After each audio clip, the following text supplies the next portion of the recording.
नमस्कार, मैं Ravish Kumar. Father Stan स्वामी का निधन हो गया है। बॉम्बे हाई कोर्ट में उनकी जमानत की सुनवाई चल रही थी, उसी बीच उनके निधन की खबर आ गई। विश्व गुरु भारत की संस्थाओं की संवेदनशीलता आज दुनिया में अपना नाम रोशन कर रही है। 84 साल के जर्जर शरीर वाले एक वृद्ध के साथ प्रधानमंत्री की हत्या की साजिश से जोड़कर जो हुआ है, उसे न्याय की दीवार पर किसी कोने में दर्ज जरूर किया जाएगा। अक्टूबर 2020 में भीमा कोरेगांव हिंसा मामले में फादर स्टैन स्वामी को गिरफ्तार किया गया था। उन्हें पार्किंसन हो गया था।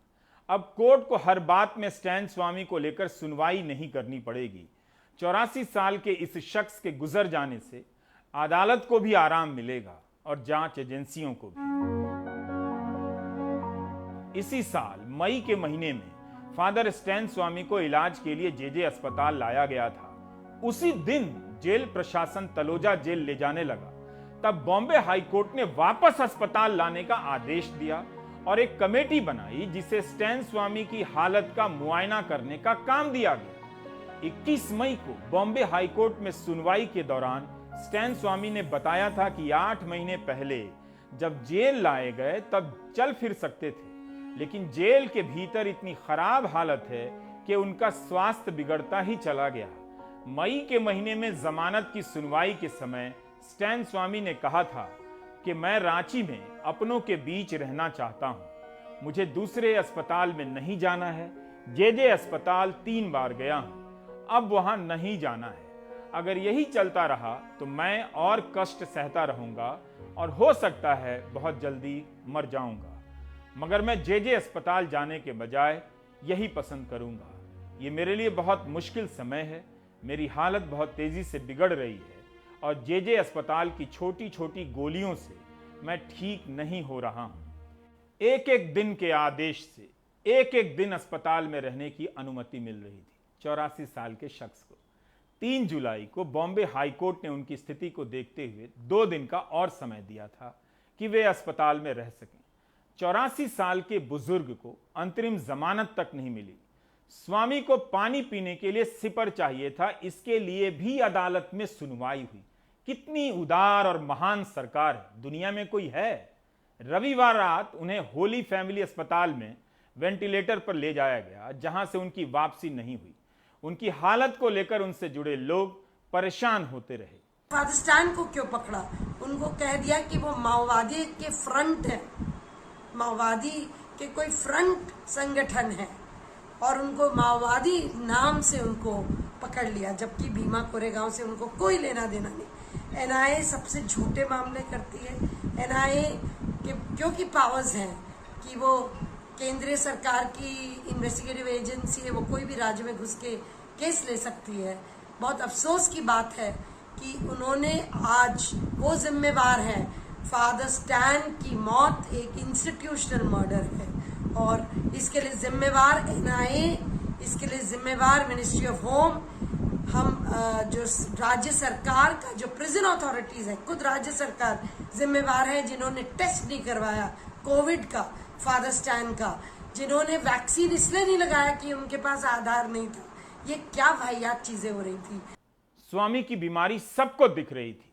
84 साल के बुजुर्ग की सेहत किसी को भी दिख सकती है, आंखों से दिख सकती है, लेकिन पिछले महीने उनकी जमानत का एनआईए ने विरोध किया, कहा कि उनकी बीमारी के कोई ठोस सबूत नहीं है। इसी एनआईए ने अखिल गोगोई को यूएपीए में 1.5 साल बंद किया था, कोई ठोस सबूत नहीं दे पाई और अखिल गोगोई रिहा हुए।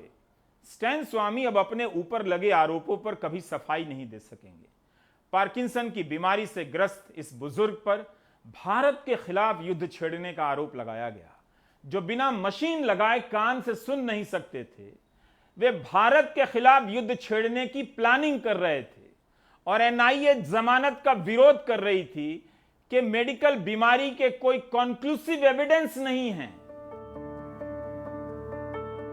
स्टैन स्वामी 50 साल से झारखंड के आदिवासी इलाकों में काम कर रहे थे। जब कंपनियां विकास के नाम पर प्राकृतिक संसाधनों को लूटती रहीं, तब फादर स्टैन स्वामी आदिवासियों के लिए आवाज उठाते रहे कि इनका विस्थापन किया जा रहा है। जेलों में बंद विचाराधीन कैदियों को रिहा करने की मांग करते रहे। क्या इनमें से किसी काम से भारत की संप्रभुता को खतरा हो सकता था? केरल के फादर स्टैन स्वामी 1965 में जमशेदपुर आ गए। खदानों पर रिसर्च करना चाहते थे, फिर चाईबासा आकर रहने लगे। वहां अपने काम के कारण लोकप्रिय होने लगे। अब उनका नाम इसलिए चर्चा में आता है कि पुलिस ने घर पर छापे मारे हैं और उन्हें फला फला केस में गिरफ्तार किया जा रहा है। भारत के खिलाफ युद्ध छेड़ने का यह केस भीमा कोरेगांव केस कहलाता है। 2018 से चल रहा है। 84 साल के एक बुजुर्ग उन 16 लोगों में शामिल हैं जिन पर भारत के खिलाफ युद्ध छेड़ने की योजना में शामिल होने के आरोप हैं। अभी एनआईए मेरे पीछे लगा हुआ है। अभी मुझे बॉम्बे जाने के लिए भी अभी मजबूरी की जा रही है। अभी केस की सामना करने के बदले अभी सरकार मुझे रास्ते से हटाने की कोशिश कर रही है और उसका पहला मौका था कि भीमा कोरेगांव, जबकि मैं कभी भीमा कोरेगांव गया भी नहीं, लेकिन उसमें एक संदिग्ध के रूप में डाला गया। उसके तहत मुझे 2 बार रेड किया गया। अभी पहले पुणे पुलिस कर रही थी, अभी एनआईए कर रहा है और एनआईए तो 15 घंटा मुझे पूछताछ किया और उसके मेरे सामने ऐसे कुछ एक्सट्रैक्ट को रखने लगा जो माओवादियों के बीच में कुछ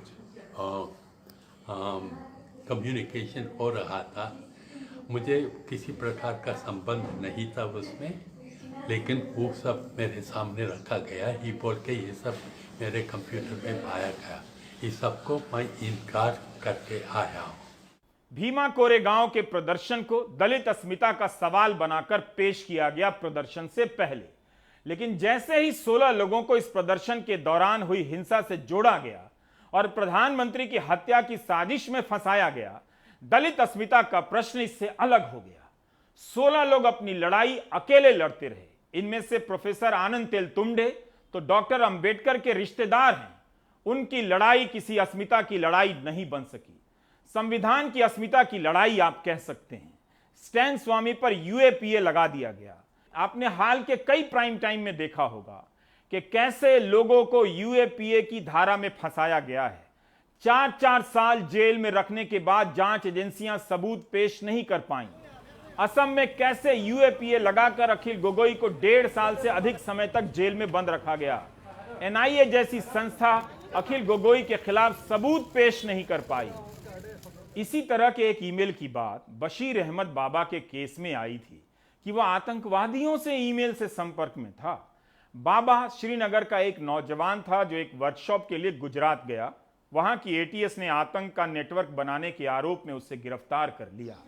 नजीर ने प्राइम टाइम में बताया था कि बशीर अहमद बाबा तब नौजवान था, उसे कुछ पता नहीं। गरीब घर का लड़का जीवन में कुछ नया करने, कुछ नया जानने के मकसद से गुजरात गया था। 11 साल तक जेल में रहा। इस बीच उसकी जिंदगी तबाह हो गई, उसके पिता गुजर गए। सेशंस कोर्ट ने कहा कि बाबा के खिलाफ पुलिस सबूत पेश नहीं कर सकी, लेकिन जब वो गिरफ्तार हुआ होगा तब की हेडलाइन याद कीजिए। आतंक को लेकर कितनी भूमिका बांधी गई होगी और आप इस बात से जानकर भी अनजान रहे होंगे कि एक बेकसूर नौजवान को फर्जी आरोप में 11 साल के लिए जेल में बंद किया गया है। इस बात को अपने एनआरआई वाले रिश्तेदारों को वीडियो कॉल पर जरूर बताइएगा। कहिएगा कि किसी को फंसाना है तो इंडिया, यहां सब आराम से हो जाता है। 10-12 साल तो कुछ भी नहीं, बिना बेल के अंदर सड़ा दिया जाता है। कभी आतंकवाद तो कभी माओवाद। इसके नाम पर लड़ाई के कई मोर्चे हैं सरकार की तरफ से। एक मोर्चा है इसके नाम पर लोगों को फंसाने का, जेल में सड़ाने का। स्टैन स्वामी की मौत आज फिर से ऐसे लोगों के लिए आवाज उठा गई। स्वामी अब सरकार की जेल से आजाद हो चुके हैं। अब उनकी जमानत को लेकर अदालतों का वक्त बर्बाद नहीं होगा। अगर वे रिहा भी होते तो एक जिंदा लाश की तरह होते। दरअसल जिंदा लाश मेरे शब्द नहीं हैं, निसार के हैं, जिसे टाडा के तहत 23 साल जेल में बंद रखा गया। आरोप लगाया गया कि आतंकी धमाके में शामिल था। मई 2016 में जब निसार बरी हुआ तब उसने कहा था कि मैं एक जिंदा लाश बनकर रह गया हूं। अब जो पीछे भी लोग रह गए हैं वो जिंदा लाश की तरह हो सकता है, जिन्हें इंसाफ की उम्मीद हो सकता है फिर आगे। अब वो इस उम्मीद पे जी रहे हैं कि शायद मरने से पहले घर पहुंच। निसार जब 23 साल तक जेल में रहने के बाद बाहर आया तो 43 साल का था। स्टैन स्वामी के पास शायद 23 साल तक जेल में रहने का वक्त नहीं था। मैं इसलिए बता रहा हूं कि इन सब का संबंध स्टैन स्वामी से है। स्टैन स्वामी से पहले ये लोग जेलों में लाश बनकर जी रहे थे। स्टैन स्वामी जेल में रहते हुए मरकर आजाद हो गए।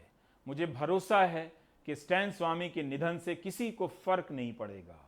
जल्दी ही कोई रिटायर्ड जज लोकतंत्र और न्यायपालिका के महान आदर्शों पर 2 लाइन बोल देंगे जिस पर लोग 100 लाइन में बहस करेंगे।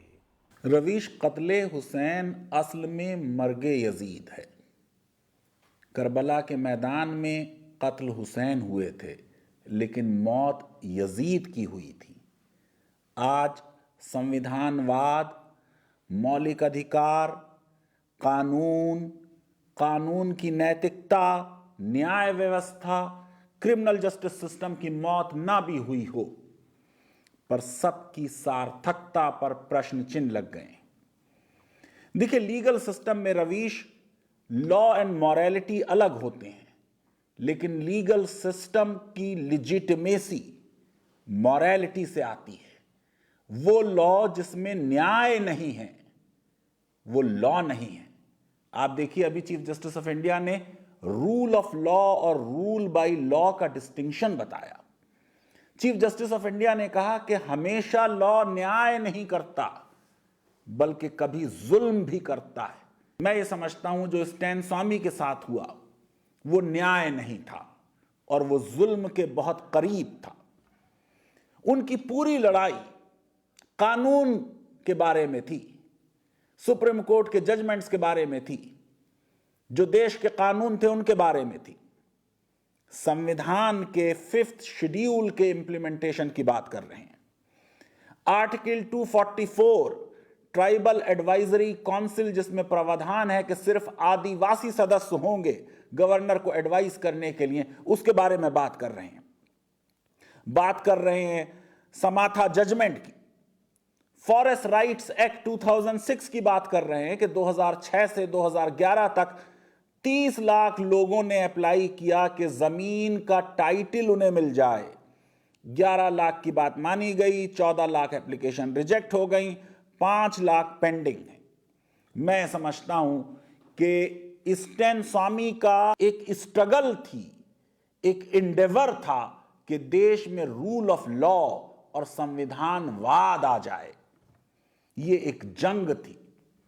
इस जंग को बड़ी हिम्मत से लड़ा और आखिर में यहां तक कह दिया कि मैं प्राइवेट अस्पताल में नहीं जाना चाहता बल्कि उसी जेल में मुझे वापस भेज दो जहां दूसरे कैदी हैं। मैं समझता हूं एक 84 साल का बूढ़ा जो न चल सकता था, उसके बारे में इस तरीके के इल्जाम लगाए। राजद्रोह का इल्जाम 2018 में लगाया। क्रिमिनल जस्टिस सिस्टम का तो पहला प्रिंसिपल है कि हर एक को निर्दोष माना जाएगा जब तक उस पर दोष साबित ना हो जाए। पर ये जो हमारा यूपा लॉ है और इस तरह के और लॉ हैं, इसमें हम हर एक को दोषी मानते हैं। मैं समझता हूं कि जो कुर्बानी दी है स्टैन स्वामी ने, उससे इन लॉज के विरुद्ध अब कुछ ना कुछ देश में बहस होगी।